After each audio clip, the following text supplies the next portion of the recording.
Bismillahirrahmanirrahim. Assalamualaikum warahmatullahi wabarakatuh. Alhamdulillah nahmaduhu wa nasta'inuhu wa nastaghfiruh wa na'udzu billahi min shururi anfusina wa sayyiati a'malina. Man yahdihillahu fala mudilla lahu wa may yudlil fala hadiya lahu. Asyhadu an la ilaha illallah wahdahu la syarika lah wa asyhadu anna Muhammadan abduhu wa rasuluhu la nabiyya wa la rasula ba'dah. Qala Allah jalla jalaluhu ya ayyuhallazina amanu taqullaha haqqa tuqatih wa la tamutunna illa wa antum muslimun. Fa inna asdaqal hadits kitabullah wa khairal huda huda Muhammad sallallahu alaihi wasallam. Syarrul umuri muhdatsatuha fa inna kulla muhdatsatin bid'ah wa inna kulla bid'atin dhalalah wa inna kulla dhalalatin finnar amma ba'd. Ma'asyiral muslimin, jamaah sekalian rahimani wa rahimakumullah. Segala puji bagi Allah Subhanahu wa taala, yang mana Allah Subhanahu wa taala adalah zat yang maha memberikan banyak kenikmatan kepada kita. Allah berikan kenikmatan-kenikmatan tersebut dalam rangka untuk menguji kita, jemaah ya. Jadi Allah Subhanahu wa taala memberikan kesehatan untuk menguji kita.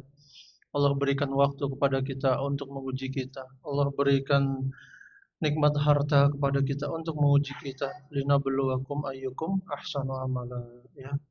Untuk menguji kalian, ya, siapa dari kalian yang ahsanu amala, yang amalnya terbaik.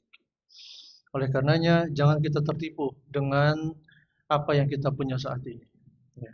Rumah yang luas, kendaraan yang bagus, kendaraan yang mewah, istri yang cantik, suami yang ganteng, anak-anak yang lucu, itu semua ujian dari Allah Subhanahu wa taala. Maka hendaknya kita bertakwa kepada Allah Subhanahu wa taala ketika menghadapi ujian tersebut.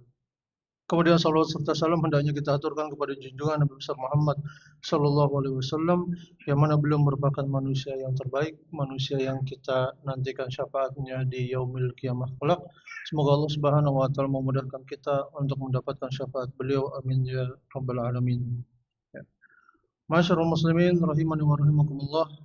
Kembali kita melanjutkan pembahasan kita mengenai adab dalam berdoa. Ya. Kemarin kita telah membahas kurang lebih berapa Pak? 7 ya? Oh 8 ya. 8 adab.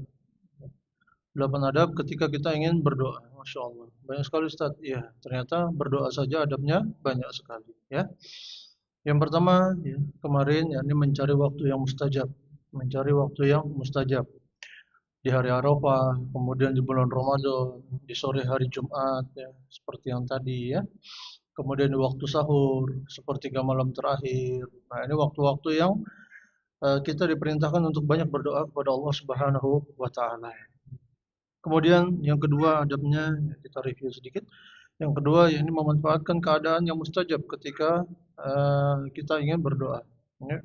Di antara keadaan yang mustajab yakni ketika perang, turun hujan, kemudian ketika kita bersujud, kemudian antara azan dan iqamah, lalu ketika menjelang puasa, maka ini adalah keadaan-keadaan di antara keadaan yang mustajab untuk berdoa. Lalu di antara adab berdoa yang ketiga yakni menghadap kiblat dan mengangkat tangan. Menghadap kiblat dan mengangkat tangan. Kemudian yang keempat dengan suara lirih dan tidak dikeraskan. Karena Allah Subhanahu wa taala adalah zat yang Maha mendengar dan tidak tuli. Fa innakum la tad'una asamma wala ghaib. Sesungguhnya kalian tidak berdoa kepada zat yang tuli dan ghaib, zat yang tidak ada. Kemudian yang kelima, tidak dibuat bersajak atau berpuisi. Kemudian yang keenam, hendaknya khusyuk, rendah hati, bahkan rendah diri dan penuh harap kepada Allah Subhanahu wa taala. Kemudian yang ketujuh, memantapkan hati dalam berdoa dan yakin doa kita akan dikabulkan. Lalu yang ke-8 yakni mengulang-ulang tikrarud doa dan merengek-rengek dalam berdoa kepada Allah Subhanahu wa taala. Kemudian kita lanjutkan yang ke-9. Yang ke-9. Kalau 2 pertemuan yang lalu kita menjelaskan bahwasannya salah satu sebab doa tertolak adalah tergesa-gesa. Ya. agar doa kita dikabulkan oleh Allah Subhanahu wa taala. Pokoknya pengennya instan. Ya Allah, saya minta 100 juta. Ting depan mata kalau bisa. Padahal ya Allah Subhanahu wa taala ya, sebenarnya bisa saja ya. Bapak dan ibu-ibu yang dirahmati Allah Subhanahu wa taala, sebenarnya bisa saja. Karena tidak ada yang tidak bisa dilakukan oleh Allah Subhanahu wa taala. Ya. Sebenarnya bisa saja. Namun terkadang Allah Subhanahu wa taala memundurkannya. Agar apa? Agar Allah menguji siapa dari hamba-hambanya yang istiqomah dalam berdoa kepada Allah Subhanahu wa taala. Lagi-lagi ujian. Ya. Bapak Ibu yang dirahmati Allah Subhanahu wa taala, lagi-lagi ujian dari Allah Subhanahu wa taala. Maka ketika kita berdoa, kita pun diuji oleh Allah Subhanahu wa taala. Sejauh mana doa kita? Sejauh mana kita istiqomah? Sejauh mana kita ingin terus berdoa kepada Allah Subhanahu wa taala? Kemudian dan menghindari perasaan mengapa doaku tidak dikabulkan atau kelihatannya Allah tidak akan mengabulkan doaku. Nabi SAW beliau bersabda, "Yustajabu li ahadikum ma lam ya'jal, yaqulu da'autu falam yustajab li." Akan dikabulkan doa kalian selama tidak tergesa-gesa. Ketika dia mengatakan, "Saya telah berdoa, tapi tidak pernah dikabulkan oleh Allah Subhanahu wa taala." Sikap tergesa-gesa ya, agar segera dikabulkan tetapi doanya tidak kunjung dikabulkan menyebabkan ya, banyak dari kita malas berdoa ya. Sebagian dari kita, ya Allah, mudahkanlah urusanku dunia dan akhirat. Ternyata ketika dia beli rumah, qadarullah ketipu. Ketika dia bisnis, qadarullah bangkrut bisnisnya ya. Nah, setelah dari situ biasanya dia menjadi orang yang malas dalam berdoa kepada Allah Subhanahu wa taala. Padahal, ma'asyarul muslimin rahimani wa rahimakumullah, sejatinya ketika kita diuji, misal ya, usaha kita bangkrut, atau anak kita nakal, atau qadarullah misalnya rumah tangga kita tidak baik-baik saja, maka hendaknya kita banyak memohon kepada Allah Subhanahu wa taala. Banyak curhat kepada Allah Subhanahu wa taala, banyak mengadu kepada Allah Subhanahu wa taala. Banyak dari kita, ma'asyarul muslimin, menghubungi manusia terlebih dahulu. Banyak sekali. Pokoknya ya, ketika saya ada masalah dalam rumah tangga, saya hubungi psikolog dulu, daftar ke rumah sakit, daftar ke Paskes pertama dan sebagainya. Dan dia melupakan Allah Subhanahu wa taala. Banyak sekali dari kita demikian. Padahal Allah Subhanahu wa taala yang Maha memberikan kemudahan seseorang untuk menyelesaikan masalah-masalahnya. Oleh karenanya, ma'asyiral muslimin rahimakumullah, saya sering merenung ya. Saya sering merenung. Allah itu adalah zat yang sangat baik terhadap hamba-Nya. Ketika kita bermaksiat kepada Allah Subhanahu wa taala, misalnya kita bermaksiat, misalnya ya, kita berkata kasar kepada keluarga kita, atau di kesendirian malam kita menonton hal-hal yang porno dan sebagainya. Tapi pernahkah jamaah berpikir, kok saya masih diberikan hidup sampai saat ini? Padahal saya sudah memaksiati Allah Subhanahu wa taala. Saya sudah tidak taat kepada Allah Subhanahu wa taala. Saya sudah membangkang terhadap Allah Subhanahu wa taala. Ya, Allah menyuruh untuk menjaga dan menundukkan pandangan, namun saya justru menonton hal-hal yang porno. Ya. Pernah kita berpikir kenapa Allah Subhanahu wa taala masih memberikan banyak kenikmatan kepada kita? Nah, bagi kita yang pernah berpikir demikian dan seharusnya kita wajib berpikir demikian agar kita bisa muhasabah, agar kita bisa introspeksi diri, kita harus berpikir demikian. Maka mari merenung, jamaah sekalian, mari merenung. Kok Allah Subhanahu wa taala baik banget kepada saya? Sudah berpuluh-puluh tahun saya melakukan maksiat kepada Allah Subhanahu wa taala, namun ketika saya berdoa kepada Allah Subhanahu wa taala, Allah masih mengabulkannya. Ketika kita meminta kepada Allah Subhanahu wa taala, Allah masih memberikannya. Bagi jamaah umrah misalnya dan jamaah haji, sering saya sampaikan, ketika Bapak Ibu sekalian dipanggil oleh Allah Subhanahu wa taala untuk menjadi tamunya di dua tanah suci. Pernahkah Bapak Ibu sekalian berpikir dengan seluruh maksiat yang kita miliki, tapi Allah berkehendak memanggil kita, apa kira-kira sebabnya? Dan apa kira-kira hikmah yang bisa kita ambil dari hal ini? Maka saya jawab ya, maka saya bilang kepada jemaah saya biasanya, Allah ingin kita bertobat Bapak. Allah ingin kita bertobat kepadanya. Allah memberikan waktu, Allah memberikan kemampuan, Allah memberikan nafkah, Allah memberikan rezekinya kepada kita. Masih Allah berikan itu semua kepada kita. Padahal kita bermaksiat kepadanya, itu tidak lain dan tidak bukan adalah tanda dari Allah Subhanahu wa taala agar kita mau bertobat kepadanya. Ya. Dan jangan kita kesampingkan itu semua, Bapak Ibu. Jangan pernah kita, oh saya maksiat jalan tapi rezekinya masih berlimpah. Maksiat jalan, rumah masih bagus, bisnis masih lancar, pasif income saya masih banyak, sahamnya juga bagus dan sebagainya. Jangan kita berpikir demikian. Karena ketika kita berpikir demikian, maka kita terjatuh ke dalam istidraj. Istidraj. Allah berikan terus agar apa? Agar kita terlena, Bapak Ibu. Agar kita terlena. Allah berikan terus. Allah meskipun kita maksiat, Allah berikan terus. Passive income-nya semakin besar. Kalau mau beli mobil semakin mudah, beli rumah semakin mudah dan sebagainya dan sebagainya. Padahal kita bermaksiat kepada Allah Subhanahu wa taala. Allah berikan terus. Agar apa? Agar kita terlena. Agar kita terlena akibat ulah perbuatan kita sendiri. Baru ketika nanti di yaumil kiamah kelak Allah Subhanahu wa taala menegakkan pengadilannya dan Allah akan mengazab diri kita. Ya. Oleh karenanya Bapak Ibu yang dirahmati Allah Subhanahu wa taala, ketika kita berdoa kepada Allah Subhanahu wa taala dan doa kita tak kunjung dikabulkan oleh Allah Subhanahu wa taala, maka ketahuilah ya, ini adalah ujian bagi kita. Ini adalah ujian bagi kita. Nabi SAW beliau bersabda yang artinya doa para hamba akan senantiasa dikabulkan oleh Allah Subhanahu wa taala selama ia tidak berdoa dengan doa yang isinya berdosa atau isinya dosa atau memutus silaturahmi.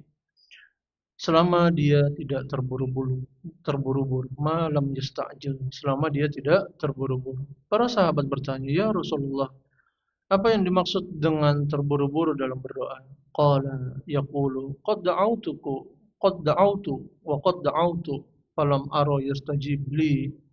Ya, falam ara yastajib li. Ya, beliau menjawab ya. Orang yang berdoa ini berkata, "Saya telah berdoa dan saya telah berdoa, akan tetapi kau tidak dikabulkan."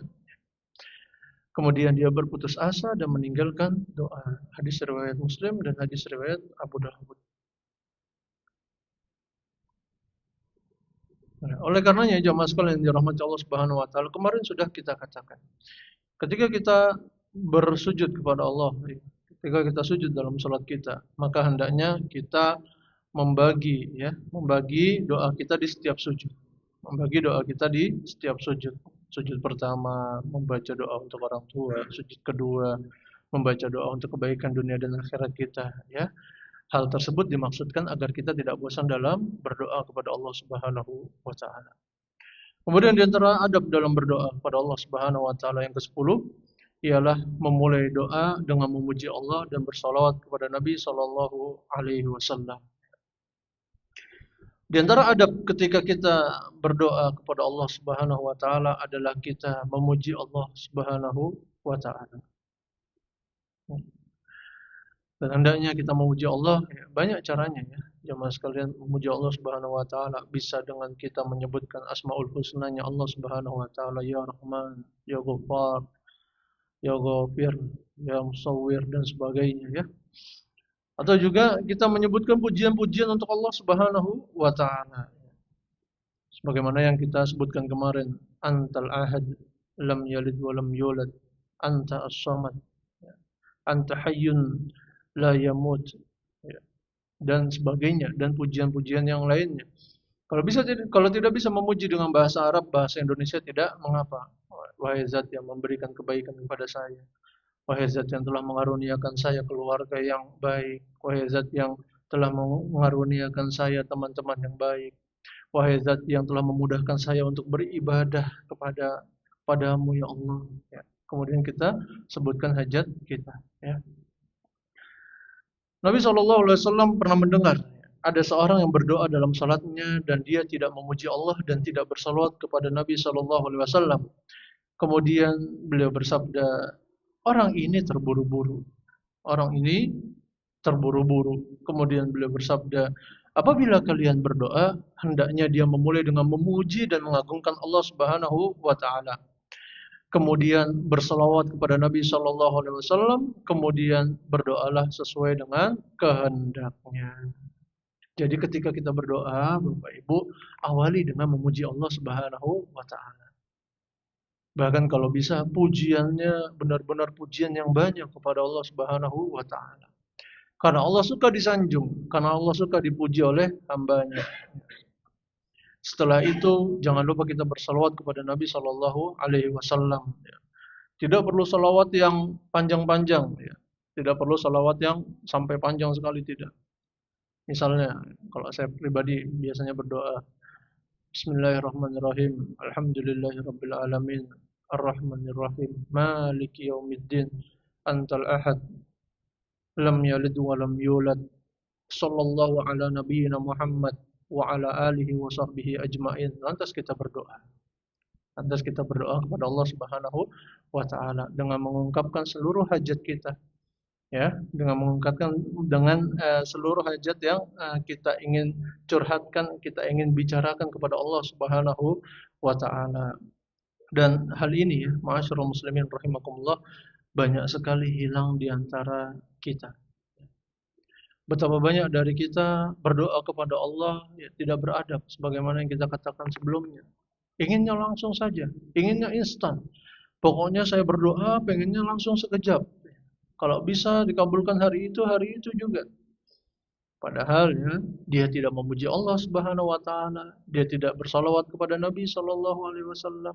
Bahkan sebagian para ulama mengatakan hendaknya dia membuka dan menutup doanya dengan salawat pada Nabi dan memuji Allah Subhanahu wa taala. Jadi bukan hanya di depan, tapi di belakang juga. Bukan hanya awal dia berdoa, tapi di akhirnya juga. Nah, hal ini akan membuka peluang selebar-lebarnya agar doa kita bisa diterima oleh Allah Subhanahu wa taala. Ya. Maka dari itu jamaah sekalian rahimani wa rahimakumullah, mulai sekarang cari pujian-pujian kepada Allah Subhanahu wa taala. Cari pujian-pujian kepada Allah Subhanahu wa taala. Bagi kita yang hafal Asmaul Husna 99 katanya, ya. Nah, itu digunakan. Oleh karenanya saya sering bilang ya, Pak ya. Bapak Ibu saya sering bilang bahwa ketika kita misalnya menghafalkan Asmaul Husna ya, harus tahu juga artinya. Biar apa? Biar doa kita nyambung. Misalnya kita memohon rezeki kepada Allah Subhanahu wa taala. Maka jangan kita menggunakan ya Ghafur, Urzuqni, enggak nyambung ya. Ya Allah yang Maha Pengampun, berikanlah rezeki kepadaku ya. Nah, ini tidak nyambung. Sebagian para ulama harus sinkron, ya, harus nyambung antara Asmaul Husnanya dan apa yang diinginkan, apa yang didoakan. Ya Razzaq, Urzuqni, wahai Zat yang memberikan rezeki, berikanlah rezeki kepadaku. Ya Rahman, Irhamni, wahai Zat yang Maha Pengasih lagi Maha Penyayang, berikanlah kasih sayangmu kepadaku. Ya. Dan kita yang memiliki hafalan Asmaul Husna, maka direnungi ya. Oleh karenanya ketika kita punya hafalan Asmaul Husna yang 99 itu, Bapak Ibu ya, ketika kita berdoa kepada Allah, pasti doanya tidak akan habis-habis. Ustaz, doa saya habis. Saya tidak tahu lagi harus berdoa. Ya, padahal saya hafal Asmaul Husna. Berarti Asmaul Husnanya tidak sapi, tidak dihayati. Padahal kalau dihayati ya jamaah sekalian rahimakumullah, dia akan terus berdoa kepada Allah Subhanahu wa taala menggunakan hafalan Asmaul Husnanya tersebut ya. Oleh karenanya, ma'asyiral muslimin rahimani wa rahimakumullah, mulai sekarang mari kita kumpulkan pujian kepada Allah Subhanahu wa taala. Kita puji Allah dengan semua yang kita mampu, dengan kata-kata yang kita mampu, dan doa ini harus dilafazkan ya, jamaah sekalian ya. Doa ini ya, salah satu amalan lisan, jadi harus dilafazkan ya. Gak boleh doa dalam hati. Itu namanya bukan doa, tapi apa? Tapi berkata dalam hati ya, bukan doa ya. Yang namanya doa itu ya harus dilafazkan ya. Yang namanya doa itu harus dilafazkan. Oleh karenanya sebagian para ulama mengatakan bahwasannya makruh hukumnya, sebagian para ulama mengatakan lagi atau mungkin ya mayoritas para ulama mengatakan siapa orang yang di dalam salatnya tidak mengucapkan bacaan-bacaan salatnya dengan lisannya, maka sebagian para ulama mengatakan salatnya tidak sah. Sebagian dari kita Allahu Akbar. Ketika ruku harusnya membaca subhana rabbiyal azim tapi mulutnya diam saja. Kemudian sami Allahu liman hamidah i'tidal. Ya. Sebagian dari kita diam saja. Atau mungkin saya saja yang salah ya. Tapi yang saya lihat ya, jemaah sekalian, betapa banyak ya kita orang Indonesia ini ya, ketika melaksanakan sholat itu bacaan sholatnya tidak dibaca. Bacaan sholatnya tidak dibaca. Terlebih lagi ada sholat yang ekspres ya. Sudah mendekati Ramadan ya Pak ya. Maret insya Allah kita Ramadan ya. Kita tunggu gebrakan apa lagi yang akan kita dengar dari media sosial ya. Tahun lalu ada taraweh 7 menit. Insyaallah ya.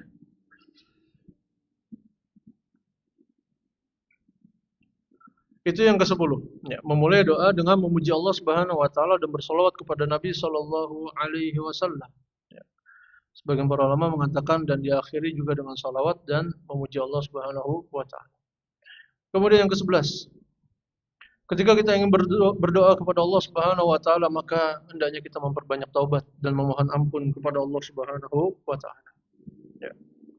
Memperbanyak taubat dan memohon ampun kepada Allah Subhanahu wa taala. Mendekatkan diri kepada Allah Subhanahu wa taala merupakan sarana terbesar untuk mendapatkan cinta Allah Subhanahu wa taala.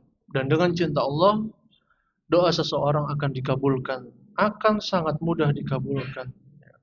Dan di antara amal yang sangat dicintai Allah untuk mendukung doa kita agar mudah dikabulkan adalah memperbanyak taubat dan istighfar. Dari Abu Hurairah radhiyallahu taala anhu, Nabi sallallahu alaihi wasallam beliau bersabda, "Wa ma taqarraba ilayya 'abdi bi syai'in ahabba ilayya mimma taradtu alaihi, wa ma yazalu 'abdi yataqarrabu ilayya bin nawafil hatta uhibbah." Faiza ahbabtuhu kuntu ila akhir wa in sa'alani la'utiyannahu wa la in ista'adzani la'u'idzannahu. Tidak ada ibadah yang dilakukan hambaku yang lebih aku cintai melebihi ibadah yang aku wajibkan ya, ibadah-ibadah wajib. Dan ada hambaku yang sering beribadah kepadaku dengan amalan-amalan sunnah sampai aku mencintainya. Dan jika aku mencintai orang ini ya, kemudian sampai ini hadisnya nampaknya panjang ya, kemudian dipotong dan sampai pada perkataan jika dia meminta kepadaku maka aku akan berikan dan jika ia meminta perlindungan kepadaku pasti akan aku lindungi. Di hadis ini ya jamaah sekalian rahimakumullah ya, ada pelajaran bagus yang bisa kita ambil, di antaranya ternyata memperbanyak amalan-amalan sunnah, sholat-sholat sunnah, dan amalan-amalan sunnah yang lainnya akan mudah mendatangkan cinta Allah Subhanahu wa ta'ala. Oleh karenanya, kalau bisa kita lakukan amalan-amalan sunnah, maka kita juga disunnahkan untuk melakukan amalan tersebut. Sholat-sholat sunnah misalnya, Ya, ada yang rawatib, ya, ba'da isya nanti kita bisa lakukan. Kalau tadi ba'da maghrib juga sudah kita lakukan, insya Allah. Dan ada janji dari Allah Subhanahu Wa Taala, barang siapa yang melaksanakan sholat sunnah rawatib 12 rakaat dalam sehari semalam, maka aku akan bangunkan baginya rumah di surga. Masya Allah. Ya. 12 rakaat. Qobliyah subuh, kemudian qobliyah zuhur 4 rakaat, kemudian ba'diyah zuhur 2 rakaat, kemudian ba'diyah maghrib 2 rakaat, ba'diyah isya 2 rakaat. 12. Ya. Kalau kita melaksanakannya 12 rakaat tersebut dalam sehari semalam, maka Allah Subhanahu wa taala akan menjanjikan rumah atau istana di surga. Masya Allah. Ya. Padahal kalau salat sunnah itu paling lama berapa rakaat? Kalau rawatib berapa rakaat biasanya? 3 menit ya. 3 menit cukup, Pak. Kelamaan Ustaz 3 menit. Ya wis 2 menit. So, 2 menit dikali 6, ya kan, berarti 12 rakaat dibagi 2, 6. 6 kali ya. 6 kali salat. Berarti 6 kali 12. 6 kali 2 menit, 12 menit. 12 menit dalam sehari semalam ya, dapat menyebabkan kita masuk ke dalam surga, bahkan dibangunkan rumah oleh Allah Subhanahu wa taala di surga. Jamaah sekalian rahimani wa rahimakumullah ya.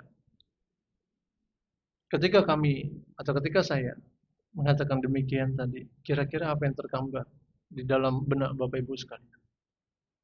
Kalau saya pribadi, saya menggambarkan dalam diri saya, oh ternyata ada amalan-amalan ringan yang bisa menghasilkan surga.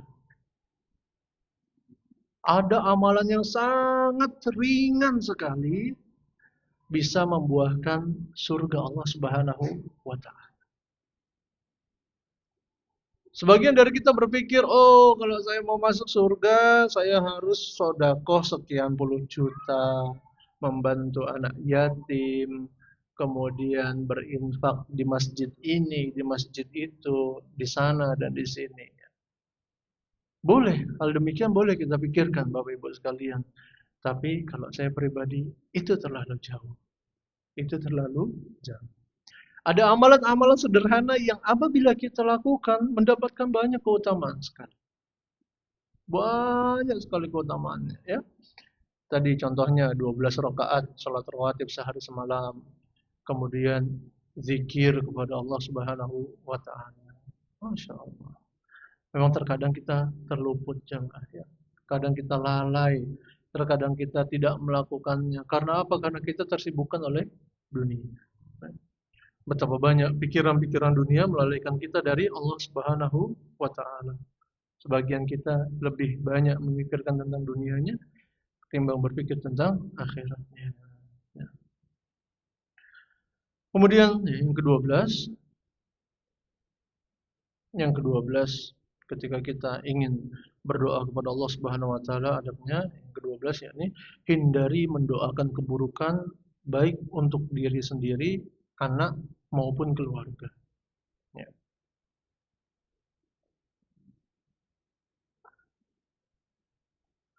Allah Subhanahu wa taala berfirman mencela manusia yang berdoa dengan doa yang buruk. Wa yad'ul insanu bisyarri du'a'ah bil khair wa kana al insanu ajula. Manusia berdoa untuk kejahatan sebagaimana ia berdoa untuk kebaikan, dan manusia memiliki sifat tergesa-gesa. Surat Al-Isra ayat 11. Begitu juga Allah Subhanahu wa taala berfirman dalam surat Yunus ayat 11. Walau ya'ajjilullahu lin-nasi syarra isti'jalahu bil khairi laqudiya ilaihim ajaluhum. Kalau sekiranya Allah menyegerakan keburukan bagi manusia seperti permintaan mereka untuk menyegerakan kebaikan, pastilah manusia akan binasa. Ya, ayat yang pertama, ini yang dimaksudkan dalam poin ini. Manusia berdoa untuk kejahatan sebagaimana ia berdoa untuk kebaikan. Betapa banyak dari kita mendoakan kejahatan untuk orang lain, ya Allah celakakanlah fulan, ya Allah cabutlah nyawa fulan, ya Allah semoga fulan tidak diberkahi hidupnya dunia dan akhirat, dan banyak hal yang lain, doa-doa kejahatan, ya. Sebagaimana ia berdoa untuk kebaikan, ya.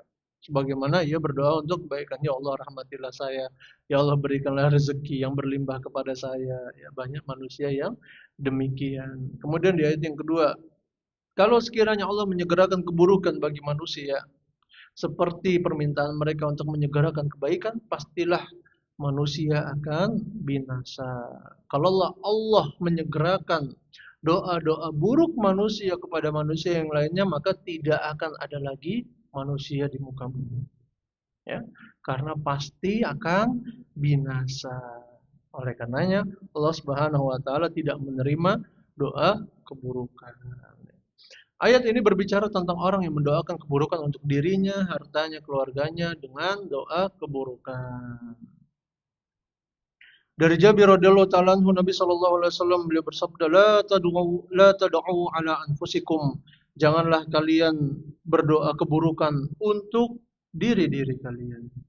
Wala tad'u ala auladikum, dan janganlah kalian mendoakan keburukan untuk anak-anak kalian. Wala tad'u ala khadimikum, ya. Janganlah kalian mendoakan keburukan untuk khadim, ya. Khadim ini pembantu, ya. Kalau zaman dahulu budak-budak kalian. Wala tad'u ala amwalikum, janganlah kalian mendoakan keburukan untuk harta-harta kalian. La tawafaqa minallahi sa'ah yas'alu fiha ata'a fa yastajibu lakum. Bisa jadi ketika seorang hamba berdoa kepada Allah bertepatan dengan waktu mustajab, maka Allah Subhanahu wa taala akan mengabulkan doa keburukan tersebut. Dan beberapa kali di tempat lain saya sampaikan, ya. Di antara doa yang paling berbahaya adalah doanya orang tua untuk anak-anaknya. Ini adalah doa yang paling berbahaya, Bapak Ibu, ya. Doa yang paling berbahaya kalau isinya keburukan. Kalau isinya keburukan, ini sangat berbahaya sekali. Karena Nabi SAW beliau telah bersabda, ya, ada salah da'awatin mustajabatin la syakka fihinna. Ada 3 doa yang pasti akan dikabulkan oleh Allah Subhanahu wa taala, la syakka fihinna. Tidak ada keraguan dari pengabulan doa 3 orang ini, ya. Di situ ada nun taukid. Nun taukid namanya kalau dalam bahasa Arab, itu berguna untuk menegaskan. Artinya tidak ada sama sekali keraguan bahwasannya doa tersebut pasti akan dikabulkan oleh Allah Subhanahu wa taala. Dan di antara 3 orang tersebut, 3 golongan tersebut, yakni da'watul walid ala waladihi, doa orang tua untuk anak-anaknya. Oleh karenanya doa orang tua kepada anak-anaknya adalah doa yang sangat berbahaya kalau isinya keburukan. Kalau isinya keburukan, maka ketika kita mau mendoakan anak kita, meskipun anak kita sebandel apapun, Bapak Ibu, ya, sebandel apapun, maka kita setting dalam diri kita, kita ayamkan hati kita dulu, baru kita berdoa untuk anak kita. Sehingga nanti yang keluar dari lisan kita adalah doa-doa kebaikan untuk mereka. Sebagian dari kita karena terbawa emosi akhirnya berdoa dengan doa keburukan, ya. Berdoa dengan doa keburukan. Oh, dasar anak durhaka, semoga nggak dapat jodoh seumur hidup, misalnya seperti itu, ya. Misalnya seperti itu. Itu kalau pas dengan pengabulannya doa, bisa jadi anak kita tidak menikah seumur hidup, ya. Bisa jadi anak kita tidak menikah seumur hidup. Oleh karenanya hati-hatilah lisan kita sebagai orang tua. Hati-hatilah lisan kita sebagai orang tua. Kisah yang sering saya bawakan adalah kisahnya Syekh Abdurrahman As-Sudais. Syekh Abdurrahman As-Sudais, imamnya Masjidil Haram, ya. Imamnya Masjidil Haram. Beliau berpuluh-puluh tahun menjadi imam Masjidil Haram, ya.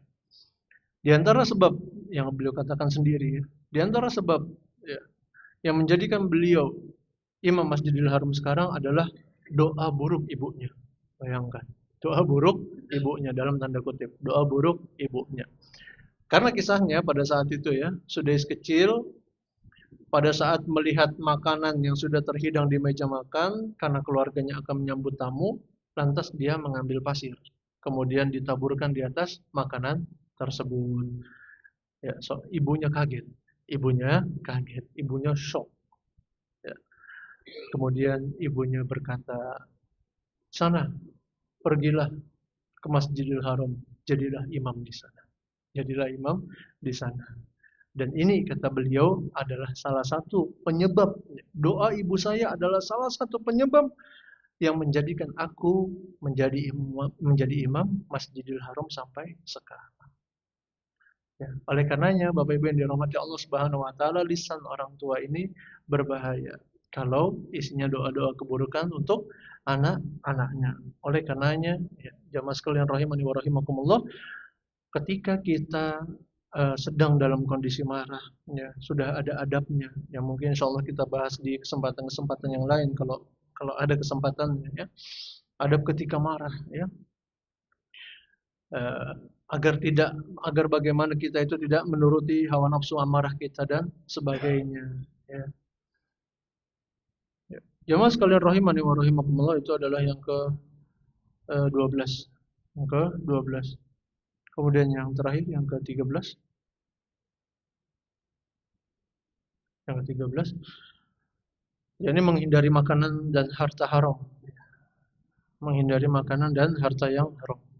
Ya, agar doa kita dikabulkan, mudah dikabulkan oleh Allah Subhanahu wa taala. Ya.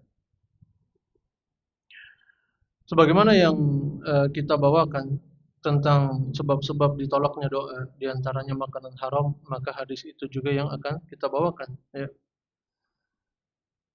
Ketika Nabi SAW beliau bersabda, "Tsumma dzakara rajula yutilu safar, ash'as aghbar, yamuddu yadayhi ila as-sama'i, ya Rabbi, wa mat'amuhu haramun, wa mashrabuhu haramun, wa malbasuhu haramun, wa ghuziya bil harami, fa anna yustajabu lidzalik."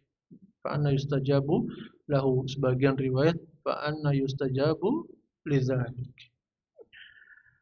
Kemudian Nabi SAW belum menceritakan tentang seorang laki-laki yang dalam keadaan safar karena jauh jaraknya, ya.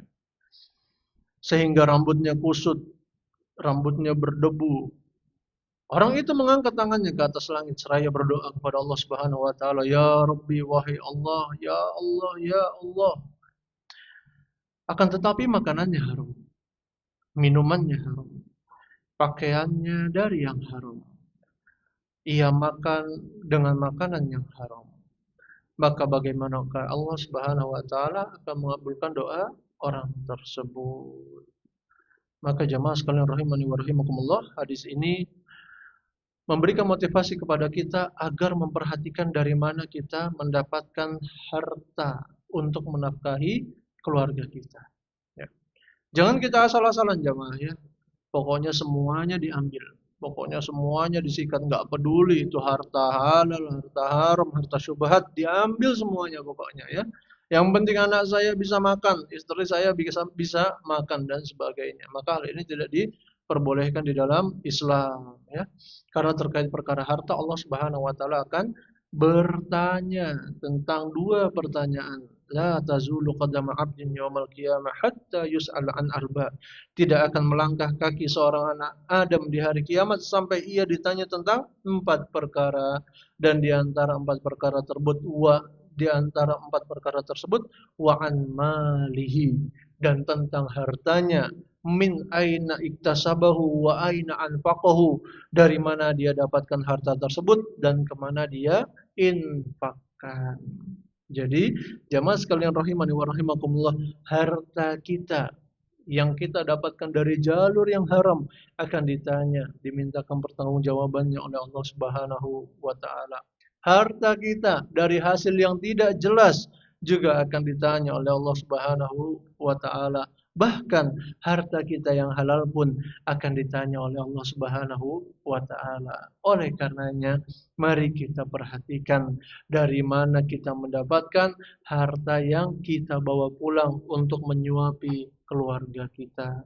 Jamaah sekalian rahimani wa rahimakumullah, Ya, di hadis ini juga kita mendapatkan pelajaran ya, bahwa apabila kita tumbuh dari sesuatu yang haram, ya, menggunakan barang yang haram, pakaiannya haram, minumannya, makanannya haram, dan sebagainya, ya, dia peroleh dari yang haram, maka doanya tidak akan dikabulkan oleh Allah Subhanahu wa taala. Karena apa? Karena dia melakukan kezaliman kepada orang lain. Ya, jamaah sekalian rahimani wa rahimakumullah. Ya, kemarin ada pertanyaan tentang mengangkat tangan ketika berdoa.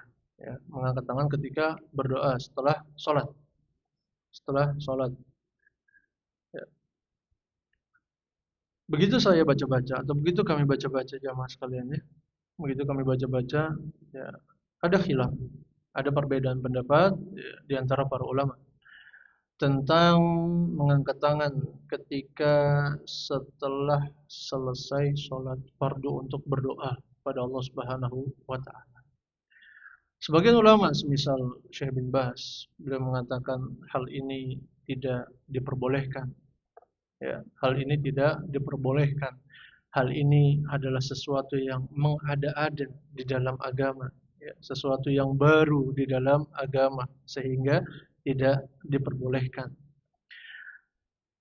Namun ada ulama yang lain, ya, semisal di Islam Web, semisal di Islam Web,